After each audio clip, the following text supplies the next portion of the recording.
नमस्कार, स्वागत है नारद मुनि लाइव में और मैं हूं आपके साथ जुबैर कुरैशी। ऐसा कम ही होता है जब आपको जलाने वाले और आपको चलाने वाले तेलों के भाव इतनी बढ़ जाएं कि आसमान छूने वाला मुहावरा भी नीचा लगने लगे। लेकिन इस देश में यह हकीकत है, बीते एक साल में खाने के तेल में 50% और ईंधन के रूप में इस्तेमाल होने वाले तेल यानी पेट्रोल और डीजल के दामों में 26% तक की वृद्धि हुई है और होती जा रही है। ऐसे में समझना मुश्किल है कि कैसे तो दाल में बघार लगाएं और कैसे गाड़ियां चलाएं। कोरोना ने पहले ही कमाई सिकोड़ दी है और घरेलू बजट भी तेल में डूबा रहा है। आम आदमी परेशान है, लेकिन सरकारें मुतमईन है क्योंकि उनका खजाना भर रहा है। आपको याद होगा, जब केंद्र में यूपीए की सरकार थी तब मध्य प्रदेश में भाजपा की सरकार थी और शिवराज सिंह चौहान उस समय भी मुख्यमंत्री थे। पेट्रोल डीजल के दाम जब पेट्रोल डीजल के दाम बढ़ने पर यही मुख्यमंत्री शिवराज सिंह चौहान ने विरोध स्वरूप अपने सीएम हाउस यानी कि अपने बंगले से मंत्रालय तक साइकिल यात्रा की थी और इसका विरोध किया था कि वो इस चीज़ का विरोध कर रहे थे। उन्होंने उस समय इस बात का विरोध किया था कि पेट्रोल डीजल पर बहुत ज़्यादा टैक्स वसूला जा रहा हो, पेट्रोल डीजल के दाम लगातार बढ़ रहे हैं। वही शिवराज सिंह चौहान आज भी मुख्यमंत्री हैं, लेकिन आज हकीकत अलग है। आज पेट्रोल डीजल के दाम बढ़ते दामों को लेकर वे खामोश हैं, उनकी खामोशी अलग में कहानी कह रही है। मध्य प्रदेश में सबसे ज़्यादा पेट्रोल डीजल पर टैक्स वसूला जा रहा है। पिछले 6 सालों में पेट्रोल डीजल एलपीजी के दामों में बेतहाशा वृद्धि हुई है, जबकि इंटरनेशनल मार्केट में कच्चे तेल के दाम लगातार घट रहे हैं। पेट्रोल डीजल तो हर रोज मुझ पर ताव दे रहे हैं, लेकिन खाद्य तेल आयात पर सरकार ने बेसिक कस्टम ड्यूटी में मामूली राहत दी है। बीते एक साल में सरसों के तेल के दाम 2.5 गुना बढ़ गए। बहुत सी गृहिणियां उधेड़बुन में हैं कि इतने महंगे तेल में इस साल अचार डालें कि ना डालें। कामकाजी लोग परेशान हैं कि इतने महंगे पेट्रोल डीजल से कैसे गाड़ी चलाएं और कितनी चलाएं। राजनीतिक जुमले में कहें तो ये वही क्षेत्र है जहां आत्मनिर्भर होना अभी भी कल्पना है। यकीनन अंदर और बाहर दोनों तरह से लोगों का तेल निकालने वाले ये तेली जुगलबंदी कम ही देखने को मिलती है। खाने के तेल के रूप में हम ज़्यादातर सरसों, मूंगफली, सोयाबीन और सनफ्लावर तेल का इस्तेमाल करते हैं। हमारा खाना इन तेलों के बगैर पूरी तरह से अधूरा है। स्वास्थ्य विशेषज्ञों की चेतावनियों के बाद भी तला हुआ या तर माल खाना हम हिंदुस्तानियों को ना छूटने वाला शौक है। यही हमारी पाक कला को विशिष्ट बनाता है। यूं भारत में दुनिया में सबसे ज़्यादा औसत खाद्य तेल की खपत वाला देश भी है। हर भारतीय प्रतिवर्ष औसतन 19.5 किलो तेल डकार जाता है। खपत की ये रेंज दाल सब्जी में छोंक से लेकर भजिए और अचार तक फैली है। यही वजह है कि बढ़ती आबादी के साथ हमें खाने का तेल भी और ज़्यादा आयात करना पड़ता है। अगर हम बात करें उपलब्ध आंकड़ों के मुताबिक तो भारत हर साल कुल खपत का 56% खाद्य तेल विदेशों से आयात करता है। इसमें भी सबसे बड़ी तादाद पाम तेल की होती है। यह हालत तब है जब देश में तिलहनों के राष्ट्रीय मिशन के तहत देश में तिलहन की खेती करीब 2 करोड़ हेक्टेयर में हो रही है, लेकिन इसमें जो तिलहन पैदा होता है वे मांग की तुलना में काफ़ी कम है। साल 2019 में ही हमने 1.5 करोड़ टन खाद्य तेल आयात किया और इसकी एवज में दूसरे देशों को हमने पैसा भुगतान किया वो है 73 करोड़ रुपए चुका। यानी कि जो आयात तेल करा 1.5 टन खाद्य जो तेल हम लोगों ने आयात किया उसके एवज में 7300 करोड़ रुपए हम लोगों ने चुकाए हैं। देश में सबसे ज़्यादा भाव सरसों के तेल के बढ़े हैं। जो सरसों का तेल पिछले साल इन्हीं दिनों में 90 रुपये लीटर था, अब 214 रुपये लीटर है। यानी कि समूचे उत्तर व पूर्वी भारत में यही तेल खाने में सबसे ज़्यादा इस्तेमाल होता है। बाकी खाद्य तेलों की हालत भी कमोबेश यही है कि मांग बहुत ज़्यादा है और सप्लाई कम।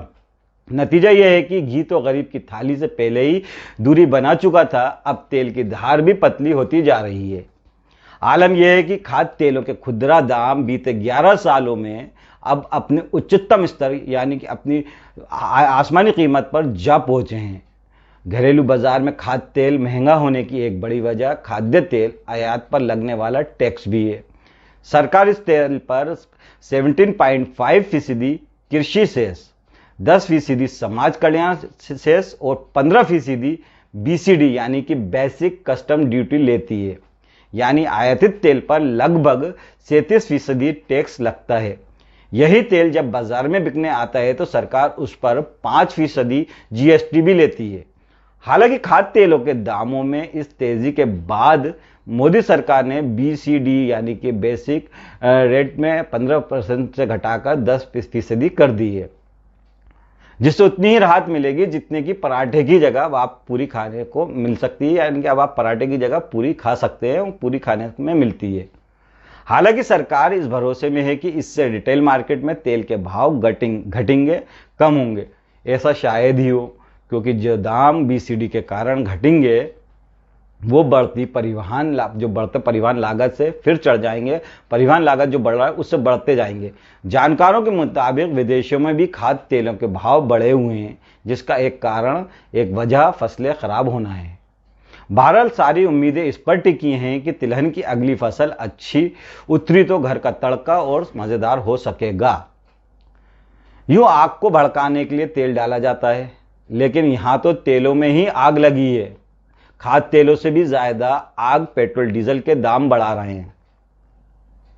अब बात छोड़ दें तो पिछले कुछ सालों से जो पेट्रोल डीजल के भाव ने जो नई ऊंचाइयों को छुआ है, जो आसमान को छुआ है, वो सबसे अहम वजह है कोरोना काल। लॉकडाउन के चलते पतली माली हालत की वजह से सभी सरकारों ने इसे अपनी कमाई का एक अहम जरिया बना लिया है। पेट्रोल डीजल की महंगाई राजनीतिक मुद्दा भी बनती है, लेकिन वो उत्साह ही ज्यादा होती है। देश के कई शहरों में आज पेट्रोल डीजल के भाव 100 रुपए प्रति लीटर से भी ज्यादा हो गए हैं। हम बात करें अगर भोपाल की, तो भोपाल में आज के पेट्रोल जो सादा पेट्रोल है वो 110 रुपये और जो पावर पेट्रोल है वो 114 रुपये लीटर हो चुका है। दूसरी तरफ इन तेलों से केंद्र सरकार को होने वाली कमाई ने इनकम टैक्स देने वालों को भी शर्मा दिया, उनको भी लजा दिया है। अगर अधिकृत आंकड़ों की बात करें तो अधिकृत आंकड़ों के मुताबिक वित्तीय वर्ष 2021 में व्यक्तिगत income tax collection 4.69 lakh crore रुपए रहा, जबकि सरकारों की पेट्रोल डीजल पर एक्साइज ड्यूटी और वेट से कमाई 5.25 लाख करोड़ रुपए रही।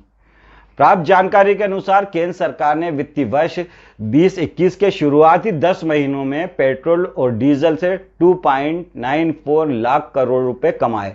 ध्यान रहे कि सरकार प्रति लीटर पेट्रोल पर कीमत का 60 और डीजल पर 54% सिर्फ टैक्स के रूप में वसूलती है, जिसमें एक्साइज ड्यूटी, वेट, अतिरिक्त टैक्स व सरचार्ज आदि शामिल है। अगर मध्य प्रदेश की ही बात करें तो जल्दी ही 11,000 करोड़ रुपए का नया कर्ज मध्य प्रदेश सरकार लेने जा रही है। यानी कि शिवराज सरकार 11,000 करोड़ का कर्ज लेने जा रही है और साल 2019-20 में भी 4,88 करोड़ रुपए पेट्रोल और 56.34 करोड़ रुपए डीजल और टैक्स से कमाए हैं सरकार ने।